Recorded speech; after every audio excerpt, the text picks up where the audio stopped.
Welcome to another episode of the House Huddle Podcast. Here are your hosts, Rob Schwartz and Justin Onayemi, two Bears fans who decided talking into a microphone was better than shouting at their television.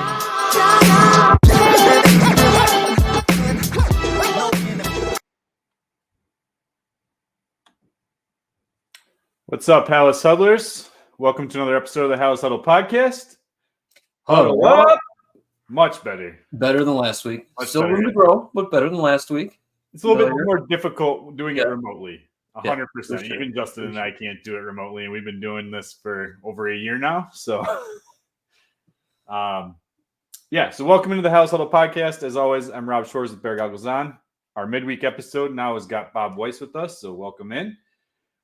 If you're joining us for the first time or you haven't hit that subscribe button yet, do so now so you are entered into our free jersey giveaway. We're really close to giving that away. So hit that subscribe button. You're automatically entered in. This is episode 91. We're not even going to take time to talk about anyone because it's the Tommy Harris episode. No one else to consider it. One of my favorites. Yeah. One of my favorites. Love Tommy Harris. Wish the injuries didn't happen. Him and Mike Brown, one of my two. It's a shame. But, yeah, I mean, those first 3-4 years of Tommy Harris's career, just athletically dominant, something you still haven't seen on the defensive line since him. Yeah. All right, well, we're going to just dive right in. We are now a few days removed from the Chicago Bears losing. Justin and I did our recap episode on Sunday, published on Monday.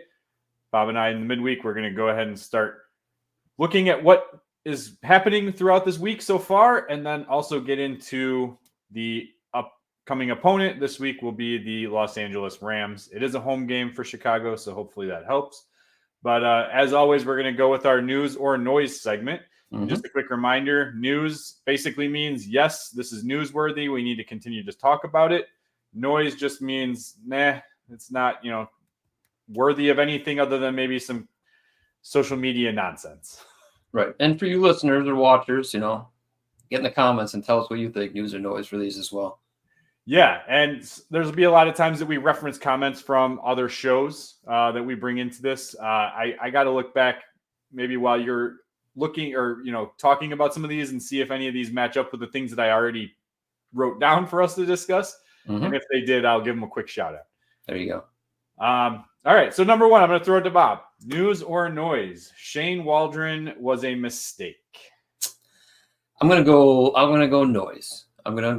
Just because it's noise doesn't mean the start of the season has been great. Okay. But us as a podcast, when we did our, off-season review, like us as a podcast, I think me and Justin had Shane Waldron 1 and you had him 2. Now I think me and Justin had Kubiak 2 and you had Kubiak 1. Yeah, right? We just had him flipped.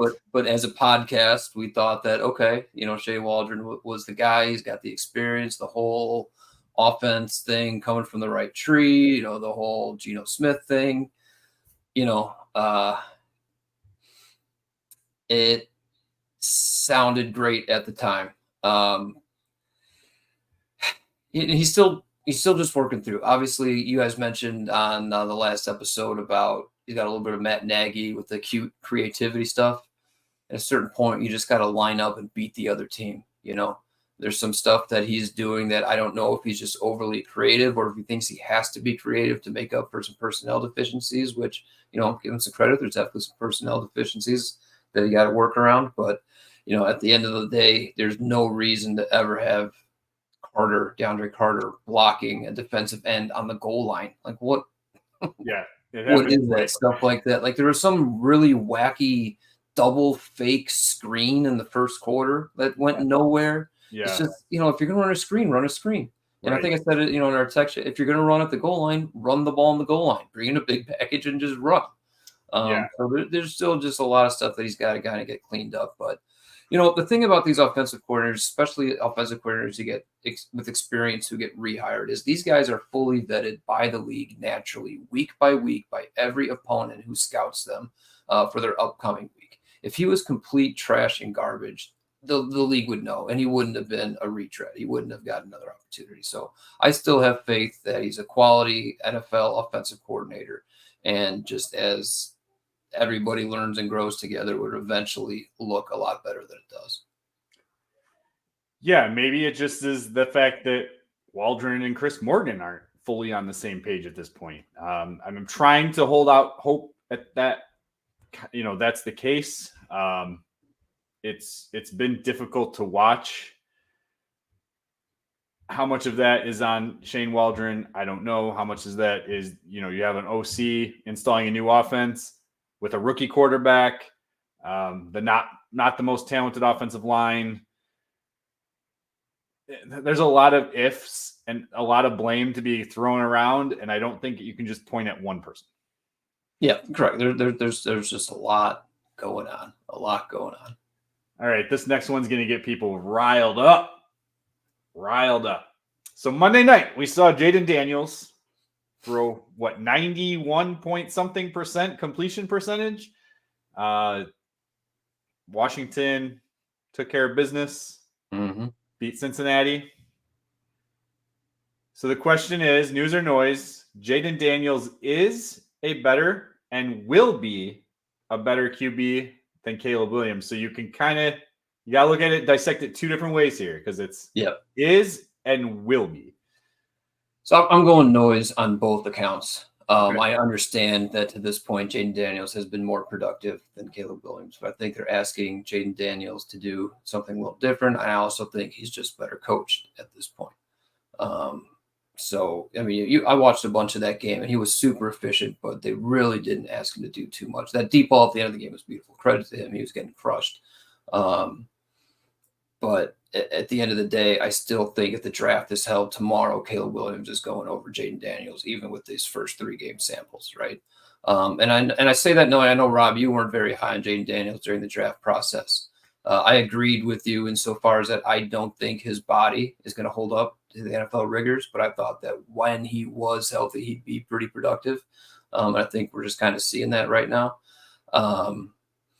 Long-term, no, I think Caleb Williams still has the long-term projection. I mean, just some of the throws that we've already seen Caleb make. When he is set and he's like in rhythm and ready, he's just delivering these beautiful balls. He delivered 2 perfect balls to Rome Odunze on the first drive of the Texans game. He put this crazy throw right over the middle to DeAndre Swift. I don't know if you remember, DeAndre Swift was kind of running like a little post out of the backfield, and it was just a place that only Swift could get it, and that was just like precise as could be. So I still think Caleb Williams has all the talent. So I'm going noise on both counts. Yeah, I'm noise on both counts because I'm still not fully sold. If you look at the spray chart, not only from the Monday night game, but if you look at the one where I think it was week 1, he also had a high percentage completion percentage, probably like in the upper 70s. A lot of these balls are only going 4, 5, 6 yards. Now he did, full credit, deserves all the credit in the world for hitting those that deep throw, right? I joked about it because someone posted the spray chart from the Monday night game. It was a complete joke, but they were like, what's different here? Like, what are we seeing here with the spray chart? And my first comment was, oh, it's Mitch Trubisky, because they literally did not throw left outside of the deep ball. Right. Everything seemed to go to the right side. But like you said, and I'll be honest, Cliff Kingsbury, if you remember, was one of the guys I said I did not want here in Chicago. He was my number 3, if you remember. I do. My number 3. Yeah. He was the one guy that I was like, I'm not sold on him. I'm not interested in it. Didn't do enough for me when I watched him in Arizona. I knew that there was the connection there with Caleb Williams, but he's definitely doing a better job right now than Shane. 100%. And I think it starts at the top too, as we'll get into eventually, where Dan Quinn's just a better head coach than Eberflus too. So the whole operation, the whole organization is just, I guess just one more thing about this, Jayden, just because, you and I both are pretty firm that Caleb Williams is still a better quarterback. That's not to say it wasn't extremely frustrating to see another franchise, another team get their rookie quarterback to look productive and go out and win a football game. That was still frustrating to see. Yes, but let's also put this in perspective. I think Cincinnati is a lot worse than people thought. They got nothing on defense. They got nothing. They got Hendrickson, and they got nobody else. That's it, right? Yeah. Like, they lost Bates 2 years ago. So, they played zone most of the game, which I think is a lot easier, especially for rookies to pick apart. There weren't a lot of disguised looks. I don't want to again discount what Jayden Daniels did because it was great, right? Like he set a record, but like it just wasn't something that was like. There's a lot of holes in the fact that like he looked that good versus what we've seen from Caleb Williams at this point. All right, number 3, news or noise. The Bears should have kept Justin Fields plus the draft haul, right? The haul. Yeah. We have no idea what the haul would have been, but the haul versus drafting Caleb Williams.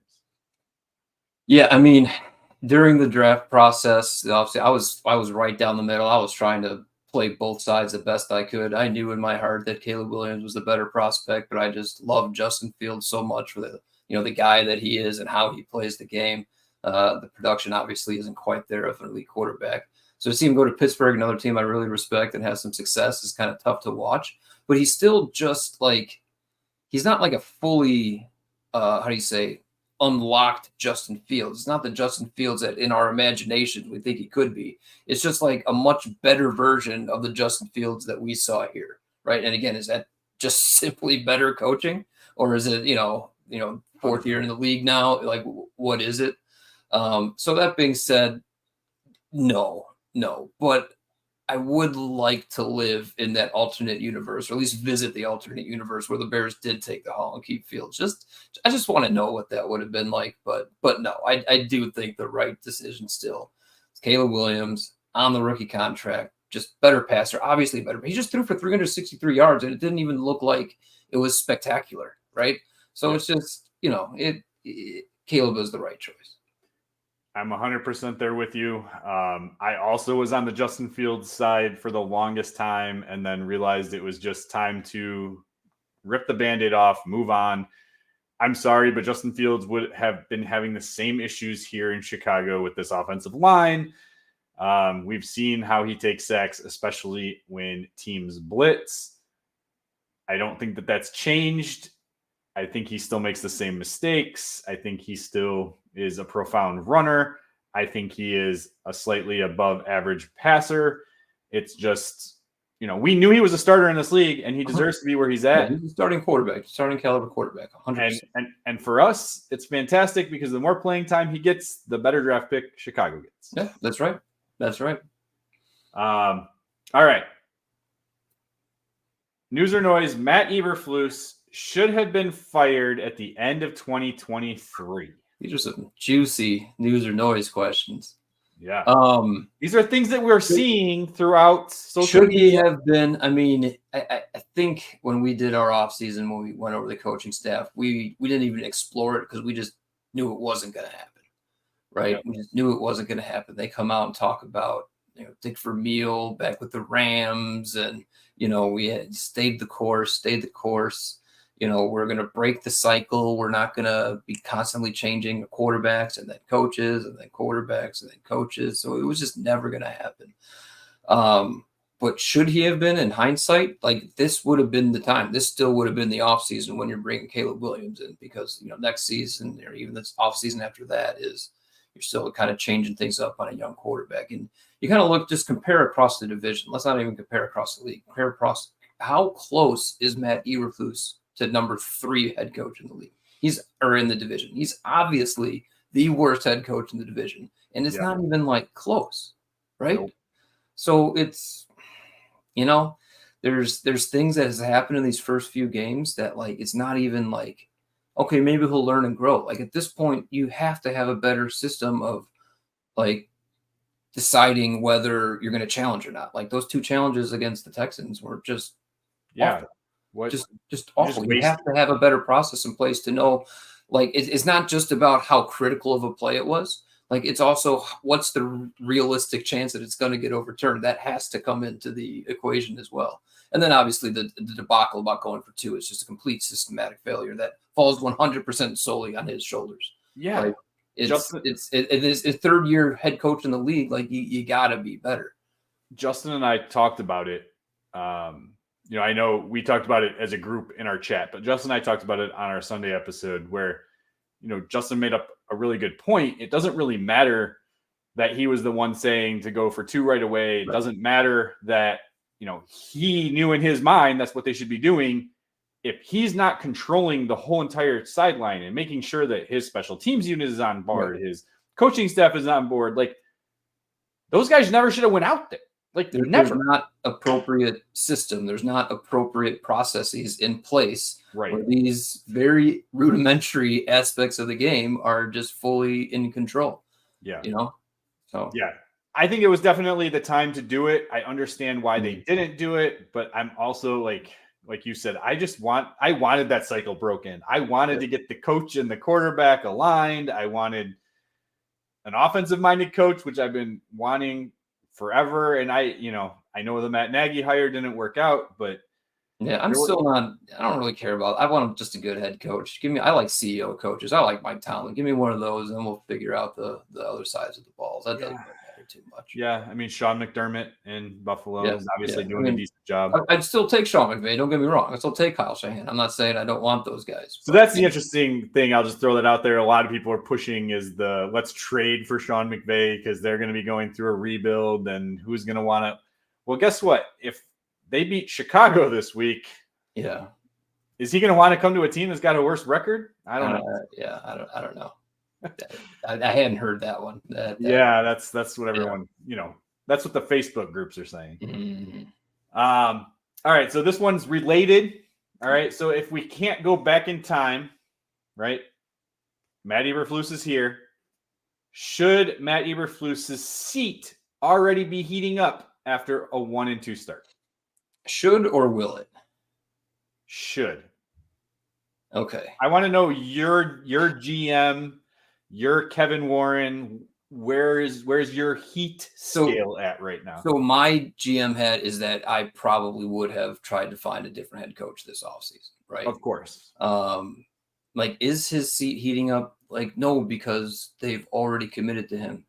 They've already said that we're breaking the cycle. They've already said that this is our guy. They've already said it. So his seat is not going to be hot, no matter how much we might want it with our GM hats or whatever. And if in reality it does get hot, it's going to have to look even worse than it has these first 3 weeks for it to actually get hot in reality. Like he's just the same guy he's been for the last 2 years, and that's the guy they kept around. So his seat is not going to get hot unless it gets even worse than what we've seen. And oh God, I hope that doesn't happen. So I will say we've seen slight improvements with him in certain areas. He's been better in press conferences. He's been better with his motivational speeches, at the end of games, during halftime. Like, it's not as rah-rah boring. Like, it's not even rah-rah yet. Like, yay. Like, that's what a lot of people are. Like, yeah, get fired up. His rah-rah was just like boring. I didn't want to run through a wall for you type of speech. So we have seen some changes in a positive direction. The defense is obviously clicking. We know that's his baby. Mm-hmm. But I am already on record, so I'm going to stick with the fact that this is noise. I think it's going to take worse than a 3-win season for him to be fired. Yeah, and it's going to have to be bad. It's going to have to be these types of, pre-snap penalties never getting worked out. It's going to have to be a lot more of these not knowing when to go for 2. It's going to have to be a lot of stuff like this that actually costs them games. Like this going for 2 was still a problem. It was bad. It's a bad look, but it's not the one thing, point right at Eberflus because that's why they lost the game, because they didn't know to go for 2. They didn't have that timeout. There was other stuff that happened, but it's just going to have to get like that and get worse. Right. Okay, so this is the last one, and I have an image for this one. So, news or noise, the Bears' offensive line is the worst in the NFL, and just to kind of piggyback off that, could the fact that they are struggling so bad, and again, this could lead into future years. It doesn't necessarily mean at the end of this season, because it's hard to fix an offensive line. Is that going to be the downfall of Ryan Poles?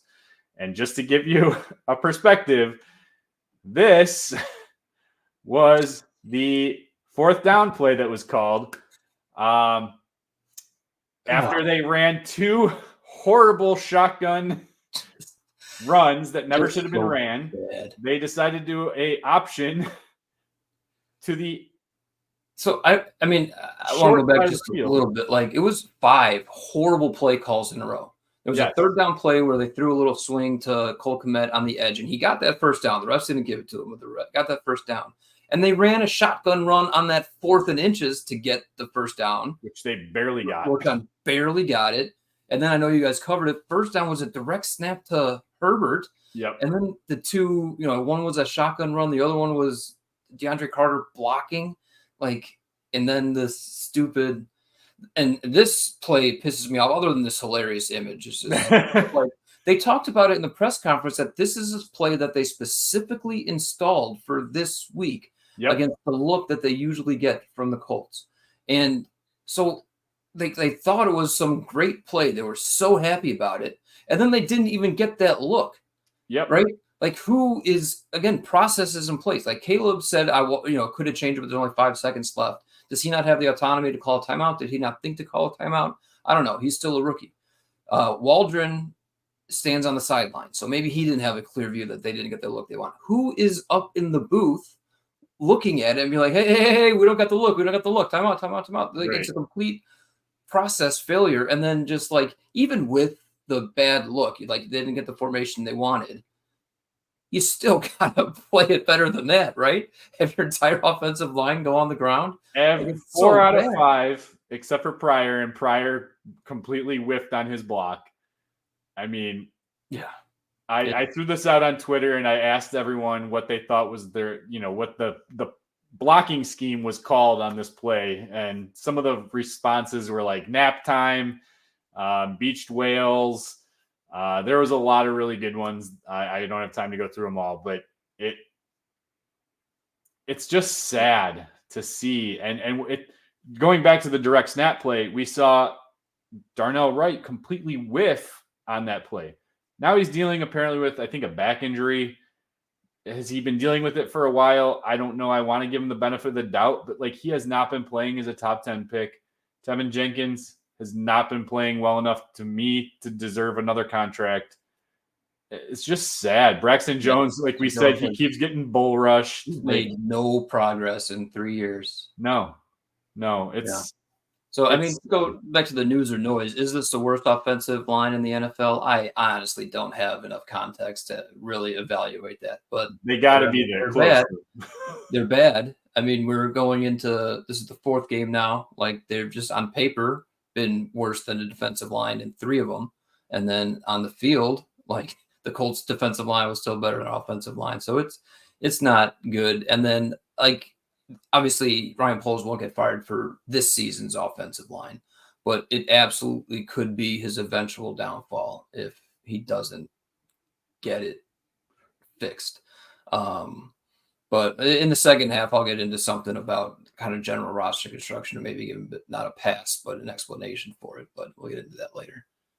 All right. Well, this would be a good time then, I think, to take a quick break.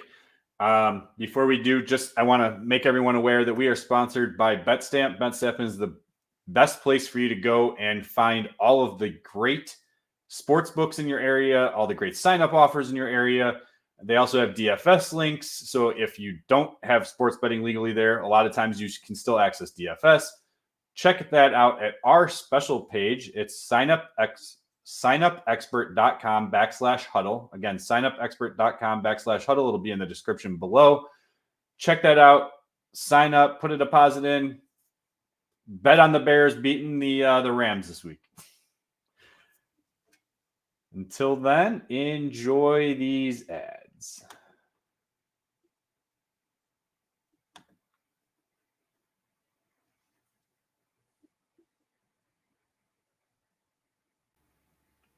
All right, welcome back to the House Huddle podcast.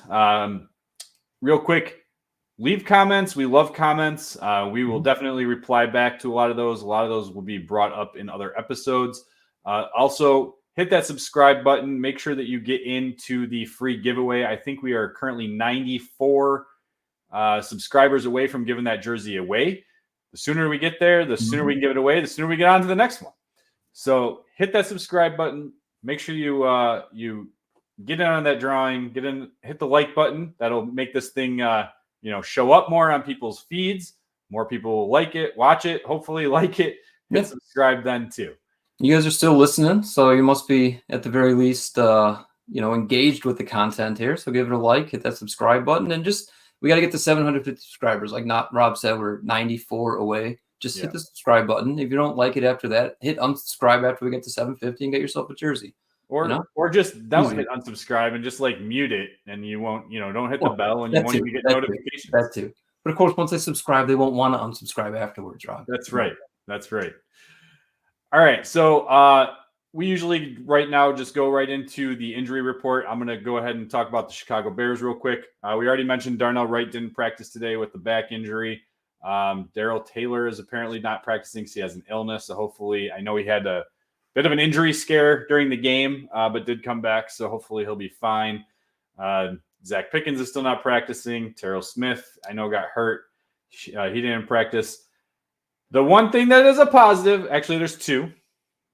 Bob brought it to my attention. It's kind of nice to see Amagaji is not on the injury report right now with the O-line issues going on. Maybe that is a bonus benefit that maybe he might be able to contribute at some point soon. But the other one is Keenan Allen is back. He was a limited participant, but he was back. So hopefully that means no more DeAndre Carter as the number one option at receiver. Or at least less. It's less. It's crazy how close his targets are to Odunze and more. It's nuts. We haven't talked about it enough in any of our episodes, but where's Tyler Scott? Yeah, I thought he had a good preseason. You hear out of camp, he's making long plays. I thought he played okay in the preseason games themselves, and then he's just been nowhere. So that's crazy to me. I don't know. But other than that, no one else really stands out. I mean, there's a bunch of people on the injury list, but they're all limited participants. Oh my gosh, I can't speak. As far as the Rams go, Cooper Kupp did not practice today. He's got an ankle, but I think he'll probably play. It's just kind of managing an existing injury. But a little bit more interesting for the Rams is what they have on their injured reserve. Puka Nacua is on injured reserve, so monster rookie season last year. Real good receiver. And then they have 3 of their starting offensive linemen on IR already. And then their starting, real good Pro Bowl safety, John Johnson's on the IR. So they're hurting with some of their better players coming into this game. So hopefully, we take advantage. Yeah. I'd want to say that it's, they're another team that has been not so great against the run. So I want to say that that's going to help Chicago do better. That's actually a good segue to one of the points I was trying to want to make this episode. It's just about the Bears roster construction in general. Okay. And philosophy that I think the design was with polls and why this offensive line might even look the way it was. I don't think this team was ever designed to come in and just get off the bus running, like Lovey would like to say. Right? This was always about the having Caleb Williams be the centerpiece that's just going to distribute the ball to all these weapons. Right now, obviously, the offensive line has got to be a little bit better than it is, but it was never about let's pound them into submission and run play action and all this other kind of stuff. Like play action still should be part of it, but it was always going to be the Caleb Williams show. And we finally got that a little bit with the Colts with 52 pass attempts, 363 yards passing. These are the stat lines I anticipated: 2 touchdowns, 2 interceptions. That's what I thought we would get a lot, and we finally got that. And then so now I think with the Rams defense struggling, that is, again, the type of game that we are going to get. We're going to run just enough that they have to say, okay, well, they might run, so we should probably be aware that they might run. The run won't necessarily be that effective. They probably should use Roshan Johnson on early downs and then use DeAndre Swift on, second and third downs. But, if you're expecting them to go pound the Rams for, 30 carries at, 4.5 yards per carry, I just don't think that that's the way this team was designed to run their offense. People say there's no identity yet. The identity is Caleb Williams. That's what the identity is. And right now he's only played 3 games in the NFL. We talked about Jayden Daniels before. The Commanders' identity isn't the Jayden Daniels show. Clearly they came in with a different perspective that we're going to carry Jayden Daniels. Jayden Daniels isn't going to carry us. This Bears team is constructed for Caleb Williams to carry the load. And until he kind of gets fully up to speed, which he's made progress every single game. So hopefully it's another game where there's progress. But until he gets up to speed, this identity that everybody wants to see isn't going to be evident. Well, it's interesting you say that too, because I remember back in the day, we're not going very far back, but during the Mitch Trubisky era, during the Justin Fields era, how many times did we have games where they only threw the ball like 10, 12 times? And everyone was pissed off about it. Mm-hmm. So now, you're getting your rookie reps in hopes that, you find ways to win some of these early games, in hopes that, when he threw that interception on the sideline, like he got baited so bad. Yeah, they were bad interceptions, but they were rookie interceptions. Yeah, right? exactly. And the one actually, he threw it into like double coverage. He put it in the right spot. It just didn't go his way. It was deflected. Right. But yeah, that one to the sideline where, I thank goodness it wasn't a pick six. It easily could have been that, but that was bad. The ball needed to come out on his first faster. Looked like he wanted to throw it, and then he didn't throw it. He's like, well, maybe I can still get it. He gave a weak throw, and it was terrible. But that's like a rookie thing. He'll learn to throw from that. It is, and I'm okay with that. I was always okay with the idea of Justin Fields throwing the ball and having more interceptions as long as he was learning and like making the right reads, and so that's fine. So it's interesting to see now, like it's the flip of a script. I don't think we're ever going to see him throw for less than 25 passes in a game. Like that. I thought you were going to say 35. Maybe. It's the Caleb Williams show. Caleb Williams is the Bears' identity now. And Yeah. it's just until he gets fully up to speed to completely handle that, we're just going to have to kind of live with what it looks like right now. And Shane Waldron's got to get a little smarter too. But So let's take that back to the Rams now, right? Or did you have something else to add to that? You mentioned Roschon Johnson. So I did see recently that there are rumors that he is going to see a heavier workload in this game. So I do like that at least maybe they're learning. I think on paper you're a coach too. You try to get playing time for all your players. So in your head, it's like, okay, well we'll use we'll use Herbert here, we'll use Roschon here, we'll use DeAndre Swift there, and then it's great. They'll get all their carries. But in reality, that's just not how it works. Like you got to put the players where they're going to succeed the best. So it's got to be Roschon on early downs, Swift on later downs. And I'm sorry, Khalil Herbert, you're a nice running back, but you're just relegated to being a backup. And that's just change of pace guy when someone's tired or dinged up. Yeah. But I did want to say, so the Rams are allowing the third most rushing yards per game. Again, I don't think it's going to matter. Right. But again, it will matter as far as like, got to keep them honest on the run. Yeah. You got to keep them honest. Yeah. And again, I know he threw it for 52. He threw it 52 times, but they ran it 28 times too. Yeah, they ran it 28 times. A lot of it was, game dependent too. They had to throw it all the time in the fourth quarter. That's how we got to 52. But, run it enough where they have to, again, keep him honest and then let Caleb kind of play off of that as much as possible. Get the ball to his weapons, and just go that way. And again, this defense, like we're talking about, like what we just saw against the Colts, it's a very gettable defense. They got a couple of guys on their defensive line, which is scary when you talk about our offensive line. Kobe Turner, defensive tackle, rookie last year, had a really good season. And then your guy, Verse, has had a pretty nice start to the season, making a little bit of impact here and there. But there's really not much else on the defense. The 49ers absolutely shredded them last week. Now, that's the 49ers, but, they had a kind of a missed field goal and I think some kind of crazy turnover. And then that's why the Rams ended up coming back to win that game. But it wasn't because the Rams played some stout defense against the 49ers. It had nothing to do with that. So there should be another game where Caleb Williams can throw the ball 45 times, 300 yards plus passing, and just continue to grow into this role that he's supposed to have. Yeah, Sean McVay went to his press conference after that. I don't know if you saw it, but he was just like, holy fuck, I'm glad we won that game. It was basically his expression. I do think he did cuss a couple times. Like, good to get that win.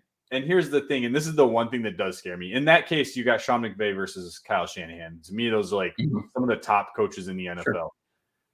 I'm very concerned, and what we can go into if there's more that you have to talk about with the Rams. I know they're beat up. You know, you got Matthew Stafford, who's obviously, you know, familiar with the Chicago Bears over his time being in Detroit. Obviously, different regime. But you have a coach in Sean McVay, and I just am concerned that Matt Eberflus is going to get out-coached again. Oh, 100%. I mean, hopefully it's a good matchup for our offense against this defense, but the Rams are coming in to our field with a better coach and a better quarterback. Yeah. So like there's like, so the rest of it, we got to overcome that disadvantage that we're going to have coming into that game. Yeah. And a quarterback that, you know, isn't likely to throw turnovers either. So yeah. Did you have anything else specific about the Rams? No, that the point that you just made about McVay coming in and just, you know, that's probably the biggest reason the Rams, you know, might win this game is just being outcoached. Yeah. You know. So as confident, and I'm ready to go into my prediction. Yeah, let's get into it. Yeah. Okay, so we'll close this out. I was very convinced that Chicago was going to win against the Indianapolis Colts. I was until about a couple minutes left in the fourth quarter. I did bet on them coming back. Yeah. After I said that I was done with them. I should say until that strip sack. That strip sack, I kind of knew it was over. I got to go back. I still have not watched the L-22. I'm going to do it tomorrow. And it was Roma Dunze. Roma Dunze was breaking wide open. Was he? Yep. Stupid Mercedes Lewis and Cole Kmet. Yeah. Yeah, I'm going to pick the Rams to win this game. I think the Bears are going to fall to 1-3. And I hope they prove me wrong. I think it's going to be another close game. I'm going to go 24-21 Rams. Yeah, that's crazy. I got the same thing. I'm picking the Rams. You know, at the end of the day, obviously we're pretty big Bears fans. We want them to win. We definitely don't want them to go 1-3. They can't be going into must-win games already in September. Yeah. Like, that's insane. But like at the end of the day, you know, Matt Eberflus showed me that you can coach against Sean McVay, and when it comes down to it in a close game, pretty evenly matched. You know, so I got the Rams 23, Bears 22. Oh wow, one game. Yeah. So I will say, the frustration is going to be there, especially if they lose this game. But I think Justin and I brought it up on Sunday's episode. Like, in the next 3 games, you know, we don't want to say must-win games, but they need to win at least 2 out of the next 3. Yeah, you want to come back from London 3-3. Their playoff chances are going to be real bad if it. Yeah, and like here's another thing. Like I tell my team, like if we play well and we lose, so be it. You know, So if they're 2-4, but they played really well in these 3 games, it just didn't work out to get a win. That's a different feeling. But with the way these first 3 games have gone, if they're 2-4 going, you know, coming back from London and they just still haven't played well, that's maybe time to use that P word. Yeah. I'm sure I'll be throwing it out in our chat again. All right. Well, that's all we got for this episode. I appreciate everyone who's listened in this long. Again, please comment. Please hit the like button. Please subscribe, share with your friends, share with your neighbors, share with your family, share with the strangers you see walking down the street who's also got Bears gear. Until next week, Bob, bear down, claws up.